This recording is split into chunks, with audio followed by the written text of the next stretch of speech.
Hello students, welcome all of you. आज से हम हमारा ऑनलाइन फिजिक्स क्लास शुरू करने वाले हैं। ये कोविड-19 के कारण ये बहुत बड़ा लॉकडाउन है, बहुत दिनों से चल रहा है और होपफुली ये लॉकडाउन जल्दी खत्म हो जाएगा और ये जो हमारे ऑनलाइन क्लासेस शुरू है वो कुछ दिनों बाद ऑफलाइन में कन्वर्ट हो जाएंगे।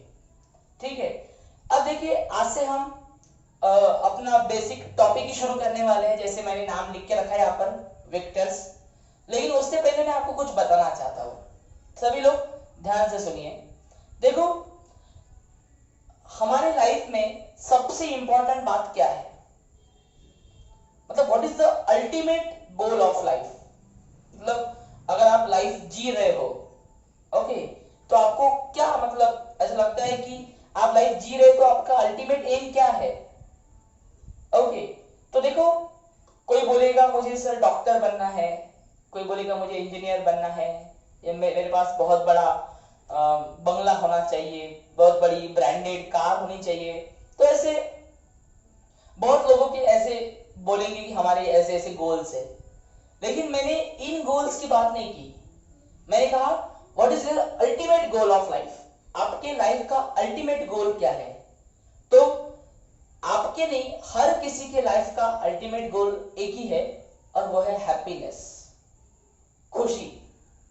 समझ रहा है सबको। जब आप मतलब कुछ भी आप कर लोगे, जैसे आपको अगर किसी को बहुत बड़ा बंगला खरीदना है तो बंगला मिल जाने के बाद क्या मिलेंगी, खुशी मिलेंगी। किसी को बहुत अच्छी कार खरीदनी है तो कार मिलने के बाद क्या मिलेगा, खुशी मिलेंगी। समझ रहा है। तो सभी का अल्टीमेट एम जो होता है वो ओनली हैप्पीनेस ही होता है। समझ रहा है सबको। अब देखिए, फिजिक्स ये आपके हैप्पीनेस का जरिया बन सकता है। कैसे, देखो, फिजिक्स को आप सिर्फ पढ़ना नहीं है, फिजिक्स को जैसे फील करना है। देखो, जैसे ही आप फिजिक्स को फील करना शुरू कर दोगे आपका हैप्पीनेस लेवल बढ़ जाएगा। आप बोलेंगे सर ये कैसे बोल रहे हैं आप। देखो, मैं आपको बता रहा हूँ रियल हैप्पीनेस के बारे में। वो ऐसा हैप्पीनेस जिसमें लोग खुश होकर हंसने नहीं लगते, लेकिन अच्छा लगता है, अंदर से लगता है कि नहीं, हाँ मैं बहुत खुश हूं, कुछ अच्छा हुआ है। ठीक है, वो हैप्पीनेस में बात कर रहा हूं। जैसे मैं आपको एक एग्जांपल देता हूं। जैसे आप ट्रेन में जा रहे हो, बराबर। ट्रेन में आप और आपका दोस्त जा रहा है और उसके पास एक मोबाइल है जो उसने अभी अभी नया खरीदा है, और उस मोबाइल में कुछ फंक्शंस है, उस फंक्शन के बारे में वो आपको पूछ रहा है। और देखिए, वो मोबाइल उसका आपने लिया और उसको पूरे फंक्शन अच्छे से एक्सप्लेन करके दे दिए कि ये ऐसा करने से वैसा होता है या वैसा करने से ऐसा होता है, पूरा उसको अच्छे से एक्सप्लेन कर दिया। अब देखो, जब आप वो मोबाइल उसको एक्सप्लेन कर रहे होंगे तब आपको ऐसा मन में आपको लग रहा होगा ऐसे कि नहीं, ये मुझे आता है उसे नहीं आता। देखो, मैं यहाँ पे कोई घमंड की बात नहीं कर रहा हूं, ये कोई हमें बोल के दिखाना नहीं है कि मुझे आता है तुझे नहीं आता ये, लेकिन ये ऐसा अंदर रहता है हमारे कि नहीं, ये मुझे आता है और इसे नहीं आता, लेकिन मुझे आता है और मैं इसको सिखा रहा हूं, तो आपको एक अलग सी खुशी महसूस होती है। ये खुशी है नॉलेज की। समझ रहा है क्या, ये खुशी किसकी है, नॉलेज की। ये हैप्पीनेस है नॉलेज का। अगर आपके पास नॉलेज है तो आप हमेशा हैप्पी रह सकते हो। देखो, बहुत बार ऐसा भी होता है कि बहुत सारे क्वेश्चंस, न्यूमेरिकल्स, ऑब्जेक्टिव्स आपके वर्कशीट्स में होते हैं, और कभी कभार कैसा होता है कि वो वर्कशीट, वो कंसेप्ट वो आपको समझता है, आपको, और आप अपने दोस्त को समझाते हो। तो उस वक्त की जो खुशी होती है, उस वक्त का जो हैप्पीनेस होता है, दैट इज प्रीशियस, वो बहुत प्रीशियस होता है। समझ रहे हैं। तो नॉलेज से ही हैप्पीनेस आता है, और फिजिक्स में आपको सिर्फ पढ़ के, रट के, या सर सिर्फ रट लेना है या सिर्फ पढ़ लेना है और पढ़ के और रट के आपको स्कोर करना है, ऐसा नहीं करना। इससे कुछ होगा भी नहीं, रट्टा मारने से कुछ होता भी नहीं है ना। आपका स्कोर बढ़ेगा, ना आपको कोई अच्छा कॉलेज मिलेगा, ना कुछ मिलेगा, बराबर। अगर रट्टा मारने से कुछ होता ही नहीं है तो हमें करना क्या है, हमें उसका नॉलेज लेना है, प्रॉपरली हर चीज को फील करना है। देखो, मैं बहुत दिनों से, बहुत सालों से फिजिक्स पढ़ा रहा हूं। अब देखिए मेरी लाइफ कैसे चेंज हो गई है। ओके, जैसे आप लोग जब कभी रेनबो देखते हो तो आपको सभी को जाहिर सी बात है रेनबो देखने से खुशी होती है, बहुत आनंद मिलता है इंसान को। लेकिन जब मैं रेनबो देखता हूं तो मुझे आपसे डबल आनंद होता है, डबल खुशी होती है। कैसे? क्योंकि मुझे पता है कि वो रेनबो फॉर्म कैसे होता है, रेनबो का फॉर्मेशन कैसे होता है, वो कौन से एंगल पे बनता है, वो ऊपर रेड क्यों है या ऊपर वॉयलेट क्यों है या ऊपर वॉयलेट क्यों नहीं है, ये सब कुछ मुझे पता है। देखो इसका नॉलेज है, इसलिए हैप्पीनेस आपसे ज्यादा होती है। देखिए कार में बैठ के लॉन्ग ड्राइव पे अगर आप ऐसे जा रहे हो आपकी फैमिली के साथ, अच्छा लगता है, मुझे आपसे अच्छा लगता है। क्यों? क्योंकि मुझे पता है कि वो कार का वर्किंग कैसा है, उसमें इंजन जो काम कर रहा है वो कैसे काम कर रहा है, बराबर है। वहां पे कैसा इलेक्ट्रोमैग्नेटिक इंडक्शन लग रहा है, वहां पे बैटरी से कैसी वो कार चल रही है, ये हर चीज हमें पता चल रही है, वो इंजन कैसे काम कर रहा है। तो ऐसे बहुत सारा नॉलेज आपको फिजिक्स में मिलेगा। और जाहिर सी बात है ये नॉलेज गेन करने के बाद आपकी हैप्पीनेस भी बहुत बड़ी बढ़ जाएगी, इंक्रीज हो जाएंगी, और आप आज जितना खुश हो उससे ज्यादा खुश रहोगे। और अगर इस तरीके से आप फिजिक्स पढ़ोगे, इस तरीके से अगर आपका नॉलेज बिल्डअप होगा तो डेफिनेटली स्कोर तो आएगा ही, रैंक तो आएगा ही, साथ में आप खुश भी बहुत रहोगे।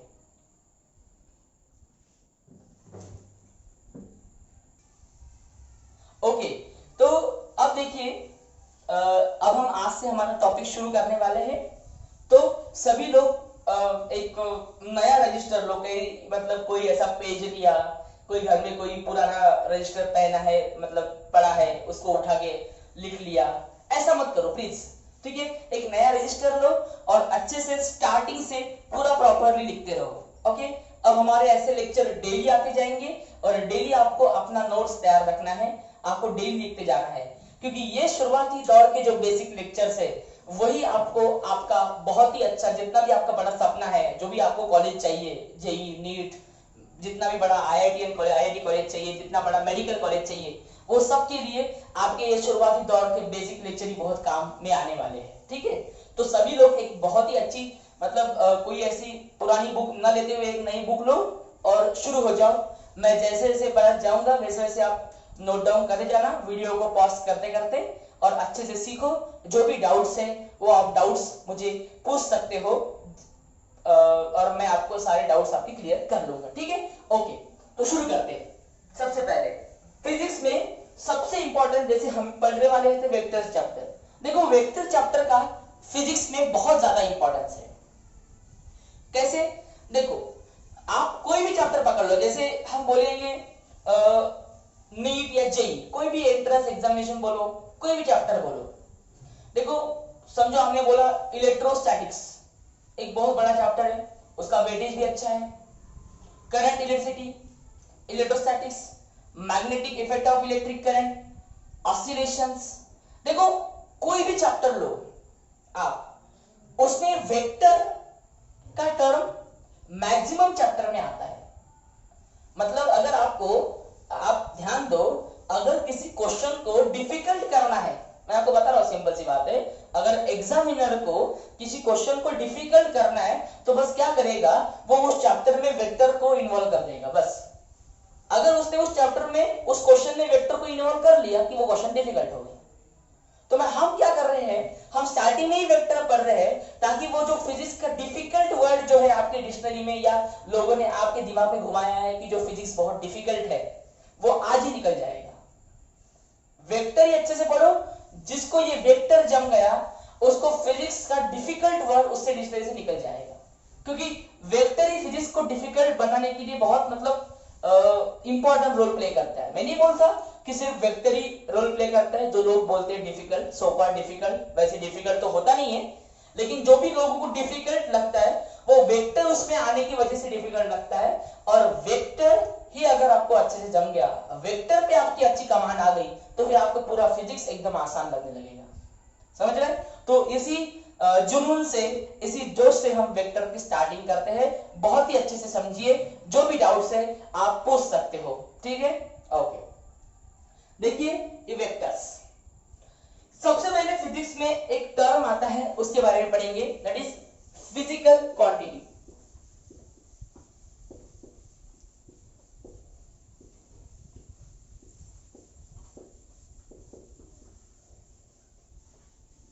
फिजिकल क्वांटिटी क्या होती है?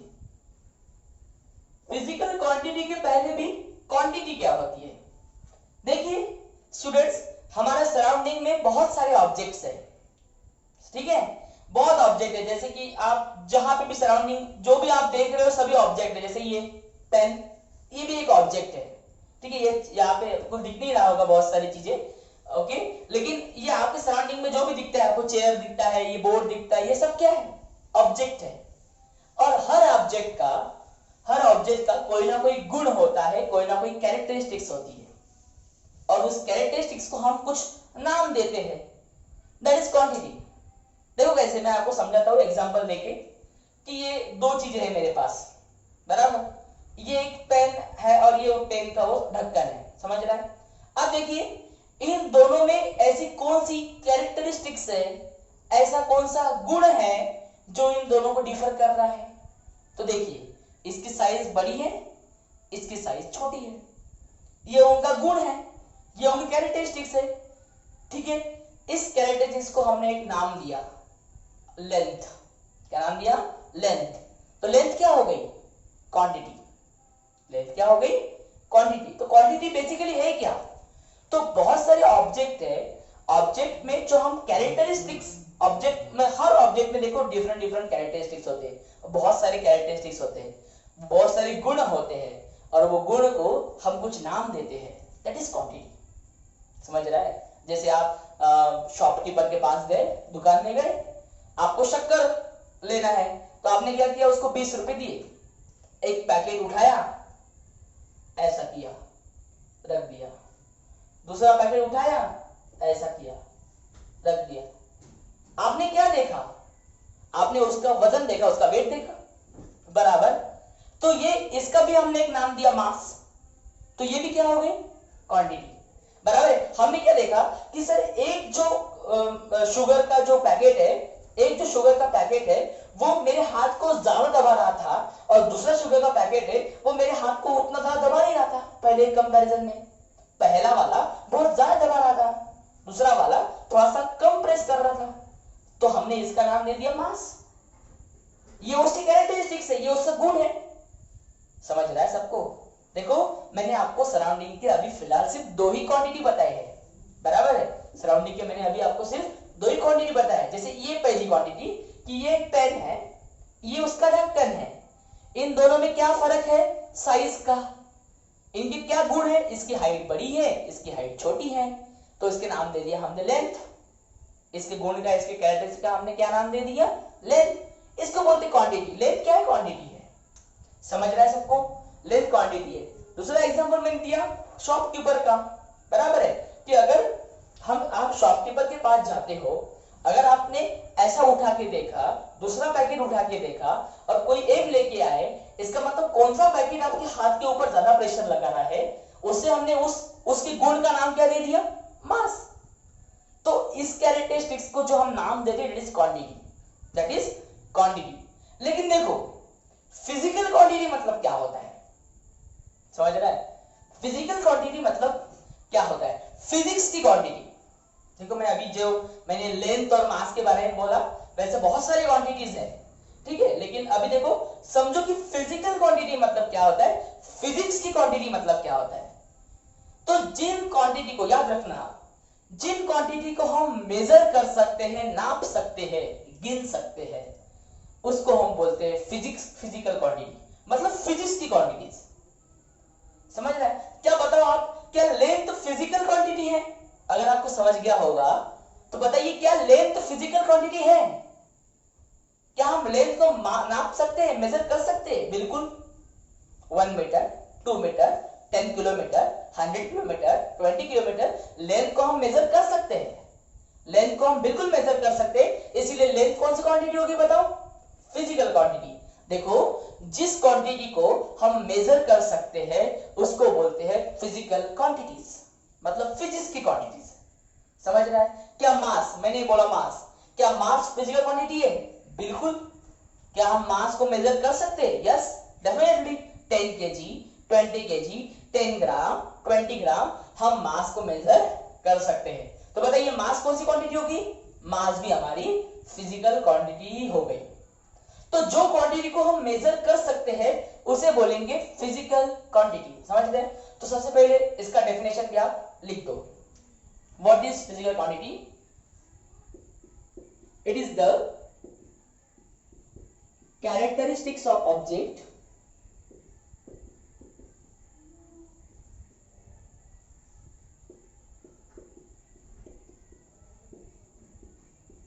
which can be measured.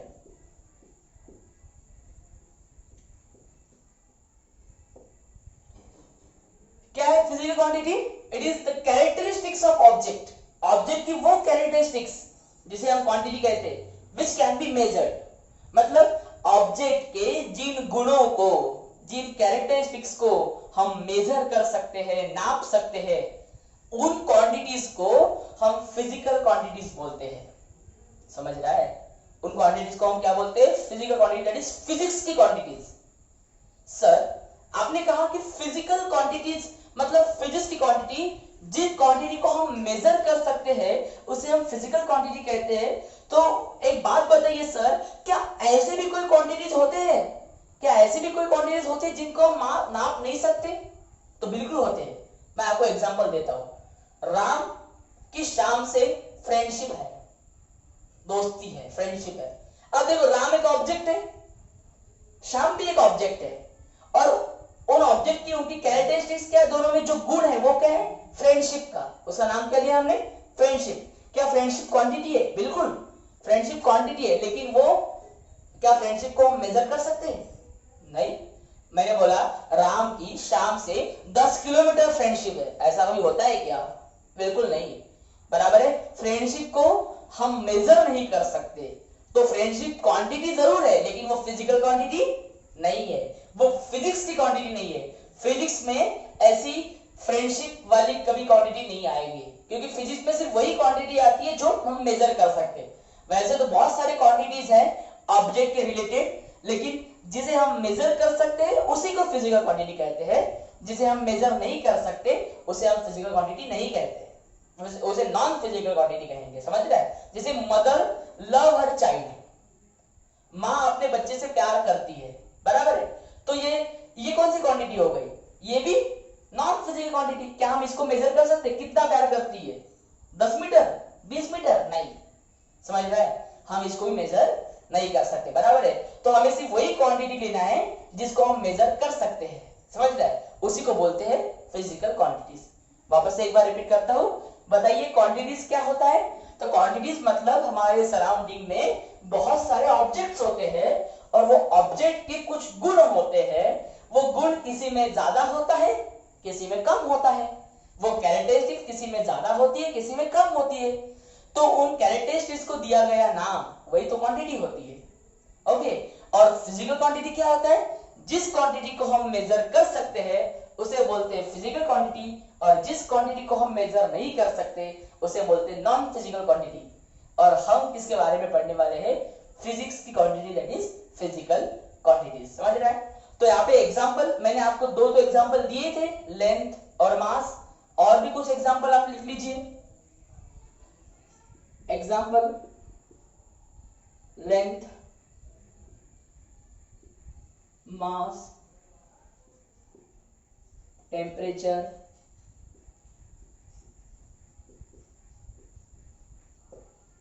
Displacement,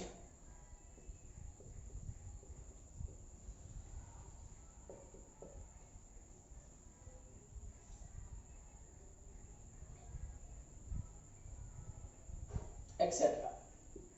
देखिए, वैसे तो बहुत सारे क्वांटिटीज हैं, तो जैसे जैसे लेक्चर्स आगे बढ़ेंगे वैसे तो हमें ये क्वांटिटीज के बारे में भी एक अलग चैप्टर पढ़ना है, तो उसमें हमें क्वांटिटीज को ज्यादा डिटेल में एक्सप्लेन करेंगे। आज तो हमारा टॉपिक वेक्टर है। ओके। तो ये मैंने कुछ एग्जांपल लिख के दिए क्वांटिटी के। मतलब ऑब्वियसली आप सभी ने ये एग्जांपल देखे होंगे, लेंथ, मास, टेम्परेचर, डिस्प्लेसमेंट एक्सेट्रा। बहुत सारे ऐसे फिजिकल क्वांटिटीज है। समझ रहा है सबको? कोई डाउट इसमें? नहीं।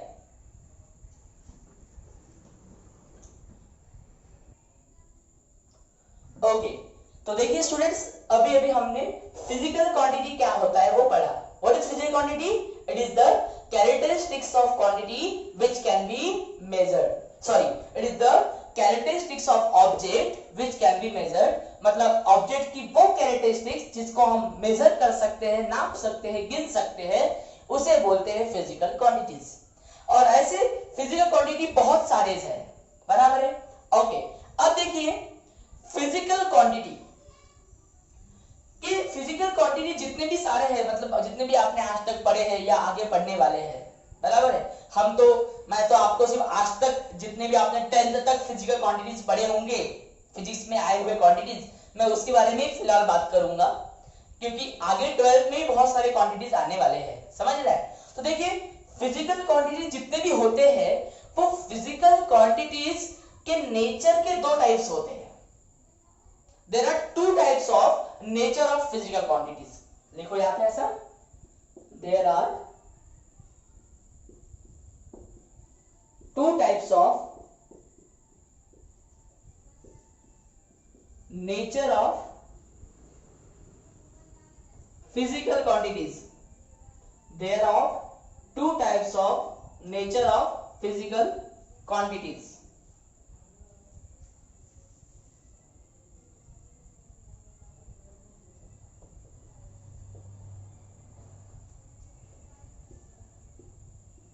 ओके, कौन से वो दो टाइप्स है, कौन से वो दो नेचर है? देखिए फिजिकल क्वांटिटीज के जो नेचर है, नेचर ऑफ फिजिकल क्वांटिटीज, उसमें दो टाइप्स आते हैं। मतलब कैसा है सर कि कुछ फिजिकल क्वांटिटीज ऐसे होते हैं, कुछ फिजिकल क्वांटिटी ऐसे होते हैं जिनका मतलब जिनको अगर आपने सिर्फ उसका मैग्नीट्यूड बता दिया तो भी उसकी सारी इंफॉर्मेशन मिल जाती है। आपने जो काम आपको करना है, आपका काम पूरा हो जाता है, कंप्लीट इंफॉर्मेशन मिल जाती है अगर आपने उस क्वांटिटी का सिर्फ और सिर्फ मैग्नीट्यूड बताया तो भी। अब बहुत लोगों को ये मैग्नीट्यूड क्या होता है ये समझ में नहीं आ रहा होगा, तो देखो मैं आपको एग्जांपल के साथ एक्सप्लेन करता हूं कि दो चीजें होती है। मतलब कुछ फिजिकल क्वांटिटी होती है जिसको सिर्फ और सिर्फ मैग्नीट्यूड बताया तो भी उसकी कंप्लीट इंफॉर्मेशन मिल जाती है, और कुछ फिजिकल क्वांटिटी ऐसी होती है कि जिसमें मैग्नीट्यूड के साथ साथ डायरेक्शन भी बतानी पड़ेगी वरना उसकी इंफॉर्मेशन कंप्लीट नहीं होती। समझ रहा है क्या? दो टाइप के नेचर होते हैं फिजिकल क्वांटिटीज के। कुछ फिजिकल क्वांटिटीज में सिर्फ मैग्नीट्यूड बता दिया तो भी उसकी कंप्लीट इंफॉर्मेशन मिल जाती है, और कुछ फिजिकल क्वांटिटीज में मैग्नीट्यूड के साथ साथ डायरेक्शन भी बताना पड़ेगा वरना उसकी इंफॉर्मेशन कंप्लीट नहीं होती। समझ रहे हैं? देखो मैं आपको एग्जांपल के साथ बताता हूं कि अगर मैंने आपको कहा कि जाओ जाके 10 किलो शक्कर लेके आओ, 10 किलो शुगर लेके आओ, जाओ, तो बताओ आप क्या करोगे? लाओगे obvious, 10 KG sugar, 10 KG sugar आप लेके आओगे डायरेक्ट। नहीं, आप ऐसा बोलेंगे नहीं सर मैं बहुत कंफ्यूज हो गया सर कि आपने 10 केजी शुगर बोला तो अभी समझ में ही नहीं आ रहा कि नॉर्थ से लाओ कि साउथ से लाओ कि ईस्ट से लाओ कि वेस्ट से लाओ, सर बहुत कंफ्यूज है सर, आपका काम नहीं हो सकता। देखो क्या आप ऐसा बोलेंगे? बिल्कुल नहीं सर, 10 केजी शुगर ये 10 केजी होती है, वो नॉर्थ से, साउथ से, ईस्ट से, वेस्ट से उसके ऊपर कहां डिपेंड कर रही है? ये 10 केजी शुगर कोई डायरेक्शन के ऊपर डिपेंड करती है क्या?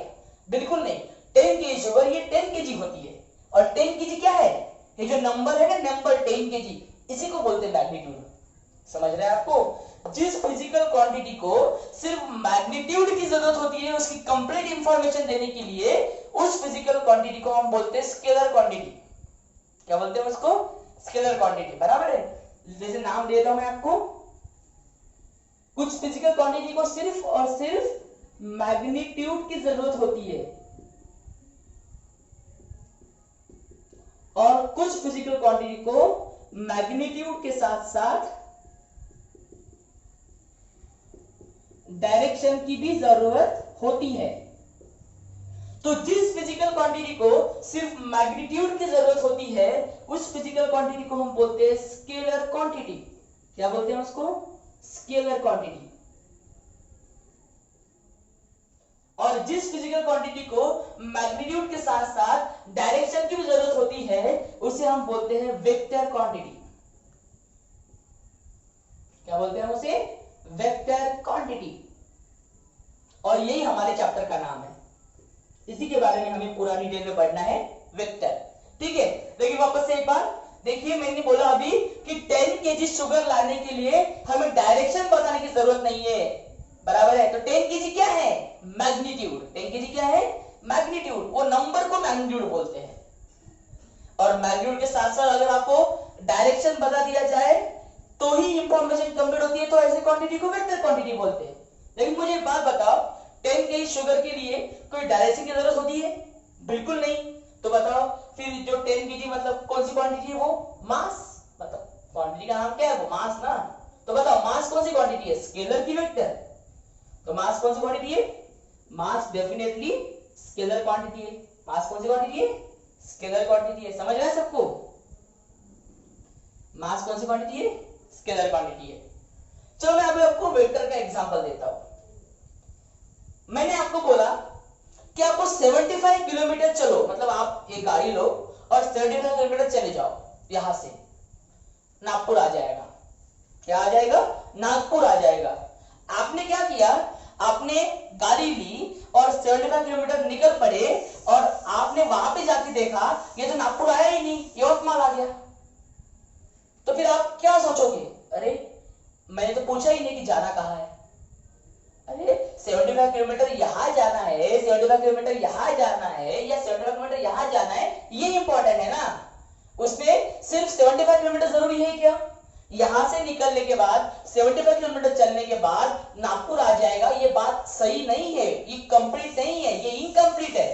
आपको इसके साथ साथ डायरेक्शन ही पता होना चाहिए कि आपको 75 किलोमीटर कहां जाना है। 75 किलोमीटर इधर जाना है, इधर जाना है कि इधर जाना है? समझ रहे हैं आप? सर आपको ऐसा बताना चाहिए था कि 75 किलोमीटर इस डायरेक्शन में जाएंगे तो नागपुर आएगा, इस डायरेक्शन में जाएंगे तो यवतमाल आएगा, इस डायरेक्शन में जाएंगे तो कुछ और आ जाएगा। समझ रहा है? तो ये जो डिस्प्लेसमेंट हुआ, ये जो डिस्प्लेसमेंट है 75 किलोमीटर, क्या है ये? डिस्प्लेसमेंट है। ये चीज कौन सी क्वांटिटी है? वेक्टर क्वांटिटी है। ये चीज कौन सी क्वांटिटी है? वेक्टर क्वांटिटी है। क्योंकि इसको सिर्फ मैग्नीट्यूड बताना जरूरी नहीं है, मैग्नीट्यूड के साथ साथ हमें क्या बताना पड़ता है? डायरेक्शन भी बताना पड़ता है कि सर 75 किलोमीटर जाओ लेकिन इधर जाओ तो नागपुर आएगा, या इधर जाओ तो नागपुर आएगा। समझ रहा है? कोई डाउट इसमें? और वैसे यहाँ पे 10 केजी के लिए शुगर, 10 केजी शुगर लाना है, उसके लिए कोई डायरेक्शन की जरूरत नहीं होती। समझ रहा है सबको कि वेक्टर या स्केलर क्या होता है? तो आप ऐसा मत बोलो कि स्केलर को सिर्फ मैग्नीट्यूड होता है या वेक्टर को मैग्नीट्यूड और डायरेक्शन होता है, ऐसा नहीं। मतलब आप समझो बात को कि जिस क्वांटिटी के लिए मैग्नीट्यूड और डायरेक्शन दोनों की जरूरत होती है उसे वेक्टर कहते हैं, और जिस क्वांटिटी के लिए सिर्फ और सिर्फ मैग्नीट्यूड की जरूरत होती है उसे स्केलर कहते हैं। समझ रहा है सबको? कोई डाउट इसमें? नहीं। तो चलो मैं आपको एक एक क्वांटिटी पूछता हूं, आप सोच के बताइए मुझे कि कौन सी क्वांटिटी स्केलर है और कौन सी क्वांटिटी वेक्टर है। ठीक है, चलो पूछता हूं। लेंथ, सॉरी लेंथ तो हो गया, डिस्प्लेसमेंट दैट इज ओके। मैं पूछता हूं एनर्जी। बताओ एनर्जी, एनर्जी स्केलर क्वांटिटी है या वेक्टर क्वांटिटी है? बताइए। What about energy? तो आप लोग प्रेडिक्ट अभी करो, क्या लगता है आपको एनर्जी क्या है? तो energy is scalar quantity. Energy कौन सी क्वांटिटी है? Scalar quantity. कैसे? कैसे एनर्जी स्केलर क्वांटिटी है? बताओ। देखो इधर सोचो इसके ऊपर, मैं बताता हूं आपको। देखो बहुत ही अच्छा एग्जांपल देता हूं कि आपको समझ जाएगा कि energy is scalar quantity. Always याद रखना, एनर्जी कौन सी क्वांटिटी है? स्केलर क्वांटिटी है। देखो गाड़ी में मैंने आपको बोला कि 1 लीटर पेट्रोल भर के लाओ। 1 लीटर पेट्रोल में समझो फॉर एग्जांपल 10 जूल एनर्जी आती होगी। एग्जांपल 10 जूल एनर्जी आती होगी। तो आप क्या गए, आप वो पेट्रोल पंप पर गए और आपने उनसे पूछा कि भैया 1 लीटर पेट्रोल भर के दो, मतलब 1 लीटर पेट्रोल भर के दो, मतलब फॉर एग्जांपल 10 जूल एनर्जी मेरे गाड़ी में डाल के दो। तो वो जो पेट्रोल पंप वाला है वो आपको ऐसा पूछेगा, बराबर है, कि आपको कहां जाना है। आप बोलेंगे सर कुछ भी, ऐसा थोड़ी कोई पूछता है कहां जाना है। अरे कहीं पर भी जाए, नॉर्थ में जाए, साउथ में जाए, ईस्ट में जाए, वेस्ट में जाए, कहीं पर भी जाए, एनर्जी उसको क्या बोला गया है कि टेंजिबल एनर्जी दो। मुझे एक बात बताओ, एनर्जी को डायरेक्शन की जरूरत नहीं है, एनर्जी को डायरेक्शन की जरूरत नहीं है।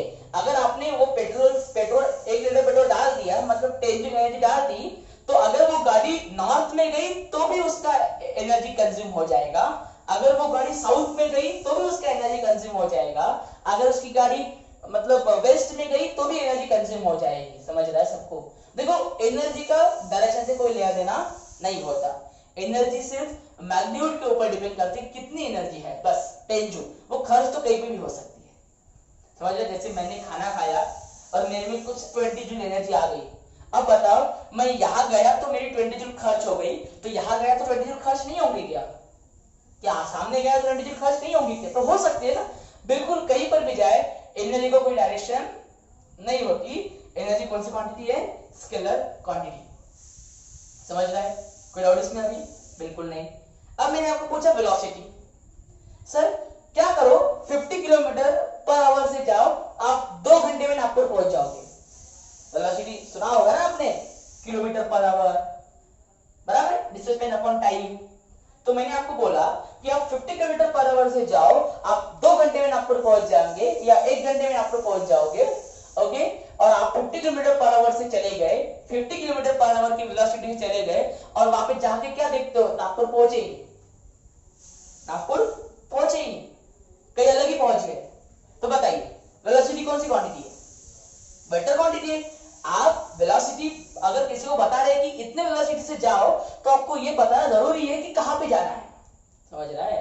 अगर आप वेलोसिटी किसी को बता रहे हैं कि कितने वेलोसिटी से जाओ, तो आपको ये वेलोसिटी बताना जरूरी है कि आप कहां जा रहे हो, मतलब कहां जाना है, तो इंफॉर्मेशन कंप्लीट हो जाएगी। बराबर है? 50 किलोमीटर पर आवर इधर जाना है, इधर जाना है या इधर जाना है, ऐसा बताएंगे तभी वो जो काम है वो पूरा होगा, तभी इंफॉर्मेशन कंप्लीट होगी, वरना इंफॉर्मेशन कंप्लीट नहीं होगी। समझ रहा है सबको? कोई डाउट इसमें? नहीं। ठीक है, तो बताइए वेलोसिटी कौन सी क्वांटिटी है?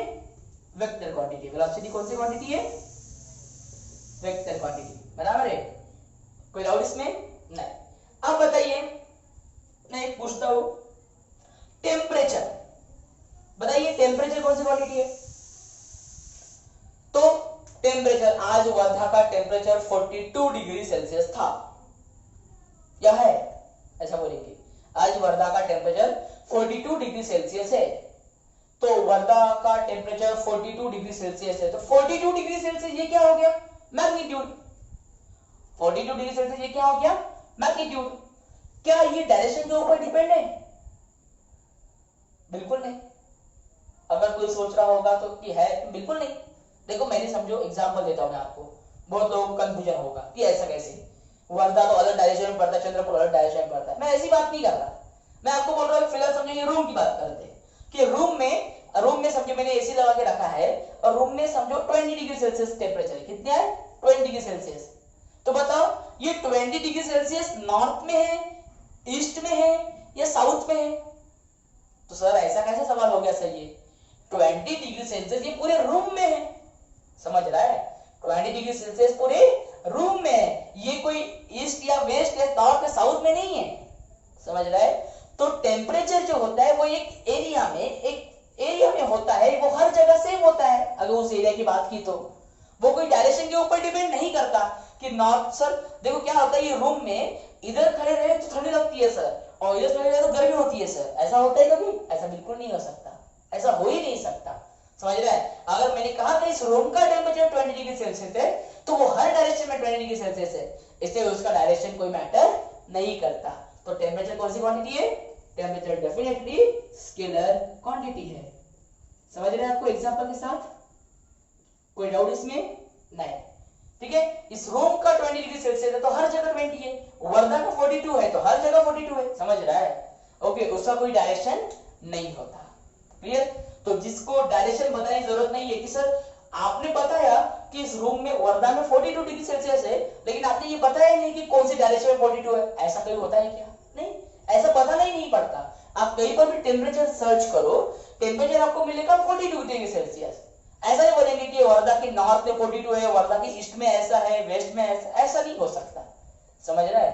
तो temperature is a scalar quantity. समझ रहा है? तो ये देखो स्केलर क्वांटिटी के मैंने कुछ एग्जांपल दिए हैं और वेक्टर क्वांटिटी के भी कुछ एग्जांपल दिए हैं। अब देखो फिजिक्स बहुत लंबा है, हमें बहुत चैप्टर पढ़ने हैं, हर चैप्टर में नए नए क्वांटिटीज आते जाएंगे और वो क्वांटिटीज को मैं आपको पूछते जाऊंगा कि वो वेक्टर है या स्केलर है। और वेक्टर और स्केलर समझने का तरीका आपको समझ गया आज। अगर उस क्वांटिटी को सिर्फ मैग्नीट्यूड बताने से उसकी पूरी इंफॉर्मेशन मिल जाती है तो फिर वो क्वांटिटी स्केलर होती है।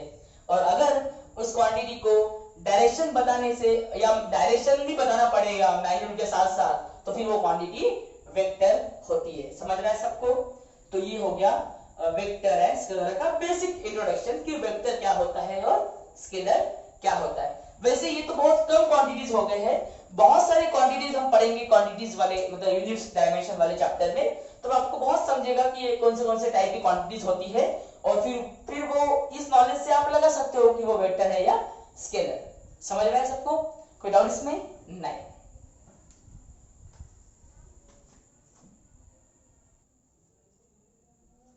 ओके, तो अभी हम देखेंगे रिप्रेजेंटेशन ऑफ वेक्टर्स। एक्चुअली हमारा टॉपिक क्या है? वेक्टर्स। तो अभी हम वेक्टर का सबसे पहला पॉइंट देखते हैं, रिप्रेजेंटेशन ऑफ वेक्टर्स, कि वेक्टर को लिखते कैसे हैं, रिप्रेजेंट कैसे करते हैं। समझ रहे हैं? देखो वेक्टर्स के क्वेश्चन या वेक्टर्स को अगर कोई भी चैप्टर में इन्वॉल्व कर दिया तो उसके जो क्वेश्चंस है वो बहुत अलग अलग तरीके से क्वेश्चंस आते हैं, क्योंकि वेक्टर में डायरेक्शन का बहुत इंपॉर्टेंस है।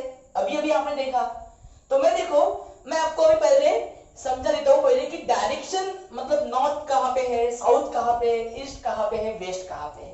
क्योंकि कैसा होता है कि जैसे जैसे इसमें मतलब अभी शुरुआत में रिप्रेजेंट करने के पहले ही वेक्टर को रिप्रेजेंट करने के पहले ही हम समझ लेते हैं कि नॉर्थ ईस्ट वेस्ट साउथ की डायरेक्शन कहां पे होते कैसे होते हैं। समझ रहे हैं? क्योंकि जैसे अगर मैंने आपको बोला कोई पेपर आ गया, पेपर में आया कि राहुल 20 मीटर नॉर्थ गया, तो आप क्या करेंगे? ऐसा पेपर उठाएंगे और बोलेंगे सर को कि सर साइड हो जाओ, मुझे 20 मीटर नॉर्थ में जाने दो। कैसे जाएंगे? फिर 20 मीटर नॉर्थ के बाद 30 मीटर वेस्ट गया तो 30 मीटर वेस्ट जाएंगे। ऐसा करेंगे क्या? ऐसा करेंगे तो फिर आपको वेक्टर का प्रॉब्लम सॉल्व करने के लिए पूरा कॉलेज में चक्कर लगाना पड़ेगा, तो ऐसा नहीं होता। समझ रहे हैं? वो रियल वाले ईस्ट वेस्ट नॉर्थ साउथ यहाँ पे नहीं होते हैं। हमें जब प्रॉब्लम सॉल्व करने होते हैं तो ईस्ट वेस्ट नॉर्थ साउथ कैसे लेने हैं मैं आपको अभी एक्सप्लेन करता हूँ, उसको अच्छे से नोट डाउन कर लेना। ओके, और उसको याद रखना हमेशा कि कोई भी प्रॉब्लम सॉल्व करने के लिए नॉर्थ साउथ ईस्ट वेस्ट कहां पे होते हैं उसको अच्छे से याद रखना। ठीक है? तो आपका पेपर है, पेपर पे ऐसा डायग्राम बना देना और समझ लेना कि नॉर्थ कहां पे, साउथ कहां पे, ईस्ट कहां पे, वेस्ट कहां पे। रियल वाले नॉर्थ ईस्ट साउथ में नहीं जाना। समझ रहा है? ठीक है, तो ये डायग्राम बनाना। देखो आप सब लोग ऐसे बना रहे हो बुक पे, बराबर है? तो जो राइट साइड होंगी आपकी राइट हैंड वाली, ओके मैं आपकी तरह सोच रहा हूं, ठीक है ना? जो राइट साइड होंगी that is east. Right side कौन सी होती है? ईस्ट। जो लेफ्ट साइड होंगी आपकी दैट इज वेस्ट। क्लियर है? एक पेज पर पेपर पर ही आपको ये ईस्ट वेस्ट निकालना है। समझ रहा है? तो जो राइट साइड होंगी वो ईस्ट, जो लेफ्ट साइड होंगी वो वेस्ट, जो ऊपर की साइड होंगी वो नॉर्थ और जो नीचे की साइड होगी वो क्या होंगी? साउथ। समझ रहा है सबको? तो राइट साइड में ईस्ट वेस्ट, लेफ्ट साइड में ऊपर नॉर्थ रहेगा और नीचे क्या रहेगा? साउथ। तो इससे आप कोई भी क्वेश्चन सॉल्व कर लेना कि अगर किसी ने कहा कि 20 मीटर नॉर्थ में जाना है तो ऐसा ऊपर जाना, 30 मीटर साउथ में जाना है तो फिर नीचे आना, 10 मीटर ईस्ट में जाना है तो फिर राइट साइड जाना, 20 मीटर वेस्ट में जाना है तो फिर लेफ्ट साइड आना। समझ रहा है सबको? तो ऐसा करना होता है, north south east west. Clear है? तो ये डायग्राम आप सभी लोगों ने कॉपी कर लेना है। क्लियर? तो ये होते हैं डायरेक्शंस। ठीक है? ओके, अब हम रिप्रेजेंटेशन की तरफ बढ़ते हैं कि वेक्टर को कैसे लिखते हैं। पहली बात बताओ वेक्टर होता क्या है? तो वेक्टर क्वांटिटी मतलब ऐसी क्वांटिटी जिसमें मैग्नीट्यूड के साथ साथ डायरेक्शन की जरूरत होती है उस इंफॉर्मेशन को कंप्लीट करने के लिए। ऐसी क्वांटिटी जिसमें मैग्नीट्यूड भी होता है और डायरेक्शन भी होता है। ठीक है? तो हाउ टू रिप्रेजेंट वेक्टर? तो there are two ways to represent vector. There are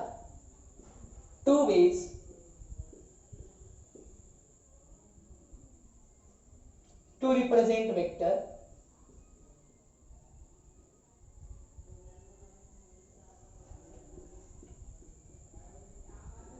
First is by writing, just by writing, सिर्फ लिख के हम वेक्टर को रिप्रेजेंट कर सकते हैं. And second by graphically.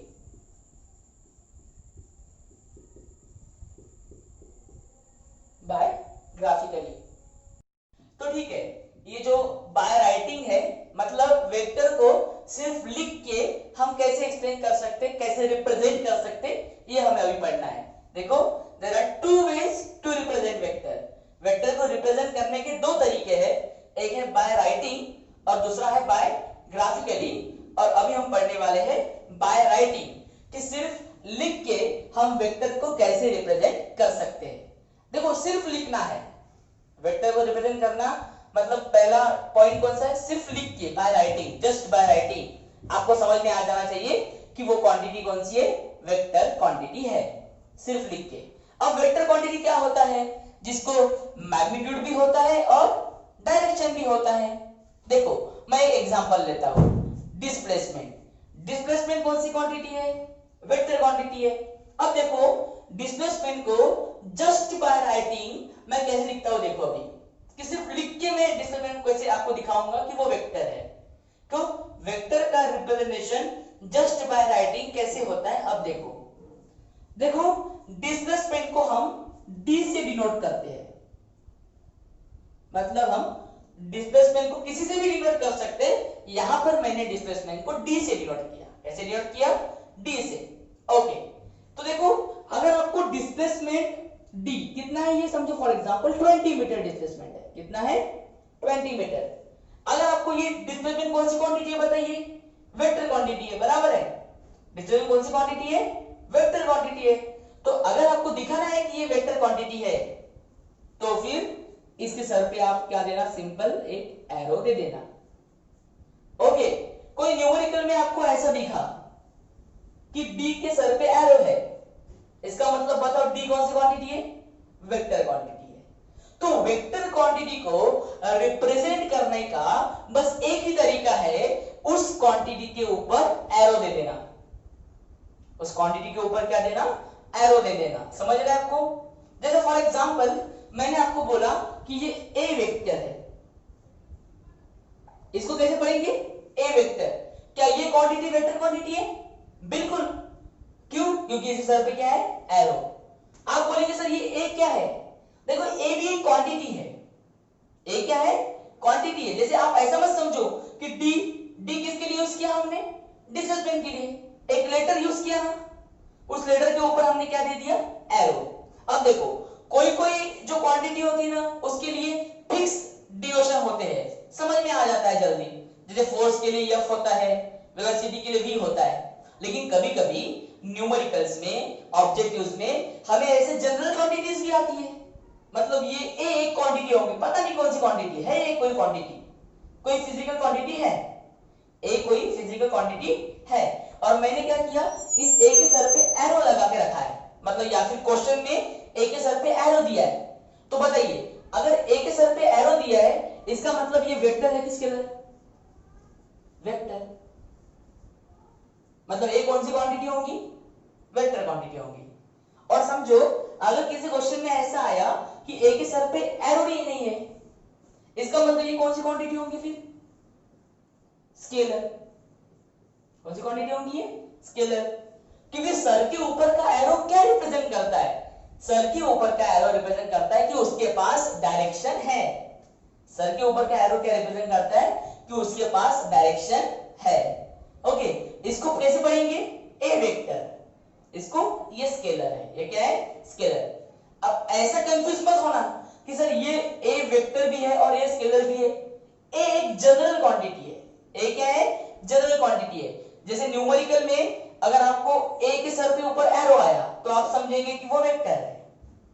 और यार कभी कभी ए के सर के ऊपर एरो नहीं आया कोई प्रॉब्लम में, तो हम बोलेंगे सर वो स्केलर है.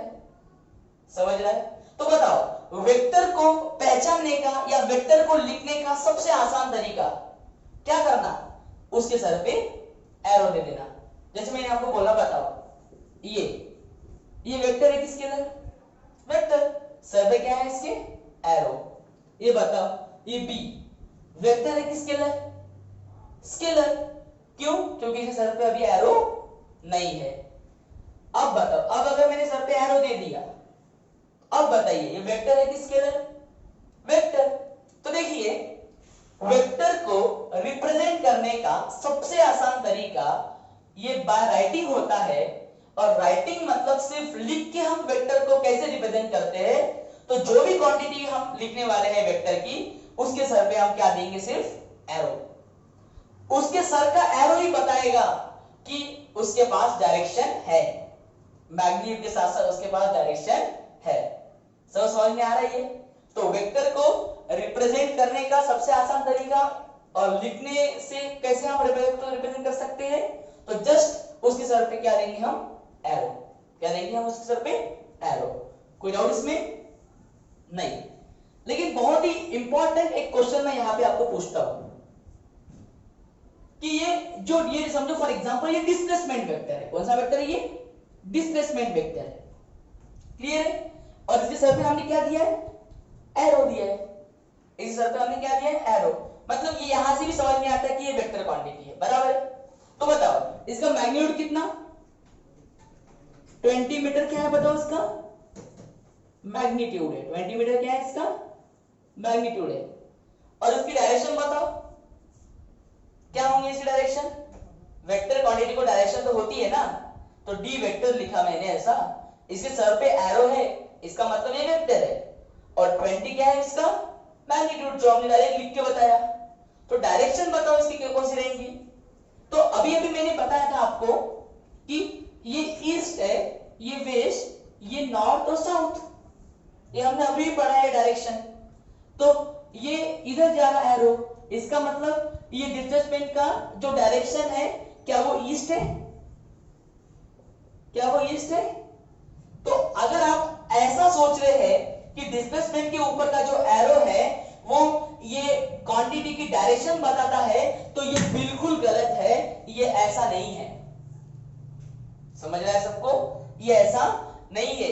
इसके सर के ऊपर का जो एरो है, इसके सर के ऊपर का जो एरो है, वो उस क्वांटिटी को डायरेक्शन है ये रिप्रेजेंट करता है। कौन सी डायरेक्शन है ये रिप्रेजेंट नहीं करता। समझ रहा है सबको?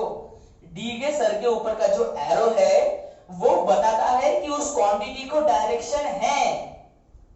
उस क्वांटिटी को डायरेक्शन कौन सी है, मतलब इधर जा रहा है मतलब ईस्ट है, ऐसा वो नहीं बताता।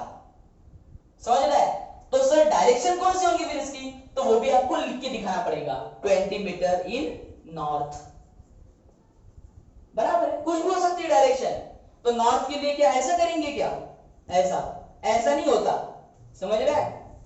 कोई भी वेक्टर क्वांटिटी के लिए हमें एरो ऐसा ही देना है। ये एरो ये रिप्रेजेंट नहीं करता कि उसकी डायरेक्शन ईस्ट है, ये एरो ये रिप्रेजेंट करता है कि उसको डायरेक्शन है। समझ रहा है?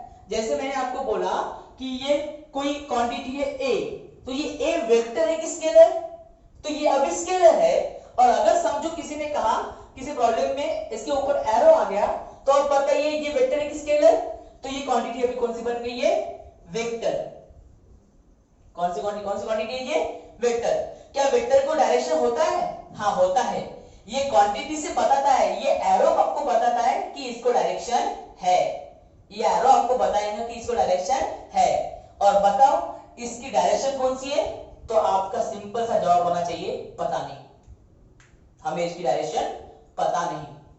डायरेक्शन है ये पक्का है, कौन सी है ये नहीं पता। समझ रहा है? डायरेक्शन है ये कंफर्म है, लेकिन कौन सी है ये नहीं पता। डायरेक्शन यहां पे लिखना पड़ता है कि नॉर्थ है, ईस्ट है, वेस्ट है, साउथ है। ये सर के ऊपर का जो एरो है, क्वांटिटी के ऊपर का जो एरो है, ये नहीं पता था कि वो डायरेक्शन ईस्ट है। ये डायरेक्शन कौन सी है ये नहीं पता था, ये डायरेक्शन है बस ये बताता है। समझ रहा है सबको? तो वापस से एक बार रिपीट करते हैं कि रिप्रेजेंटेशन ऑफ वेक्टर में हमने अभी पहला रिप्रेजेंटेशन पढ़ा, दैट इज बाय राइटिंग। सिर्फ लिख के हम किसी वेक्टर को कैसे रिप्रेजेंट कर सकते हैं, तो बताइए, अगर आपको कोई क्वांटिटी पहचाननी है, जैसे मैंने आपको बोला ये a, तो बताओ ये a वेक्टर है कि स्केलर? तो ये स्केलर है क्योंकि इसके सर पे एरो नहीं है। अगर ये इसी सर पे एरो आ जाए तो अब बताइए कौन सी क्वांटिटी है? ये वेक्टर है। तो वेक्टर को लिखने का सबसे आसान तरीका, सबसे सिंपल तरीका क्या है? उसके सर पे एरो दे देना। क्लियर है? और अगर आपको समझो डायरेक्शन लिखनी ही है, फॉर एग्जांपल डिस्प्लेसमेंट की बात करता हूं, डायरेक्शन लिखनी ही है, तो फिर ऐसा एरो देना, मतलब इसका मतलब हो जाएगा कि ये डिस्प्लेसमेंट जो भी क्वांटिटी है वो वेक्टर है। वो वेक्टर है मतलब उसको डायरेक्शन है, कौन सी है अभी तक पता नहीं चला। फिर आपको आगे लिख देना है कि 20 मीटर इन नॉर्थ ईस्ट वेस्ट, कुछ भी हो सकता है ये, बराबर है। तो इस वेक्टर का मैग्नीट्यूड 20 मीटर हो गया, इस वेक्टर का जो मैग्नीट्यूड है वो 20 मीटर हो गया, और डायरेक्शन जो है वो नॉर्थ है, समझ रहा है? और इसके सर का जो एरो है ये क्या रिप्रेजेंट करता है? ये सिर्फ रिप्रेजेंट करता है कि इसको डायरेक्शन है, represent that this quantity has direction.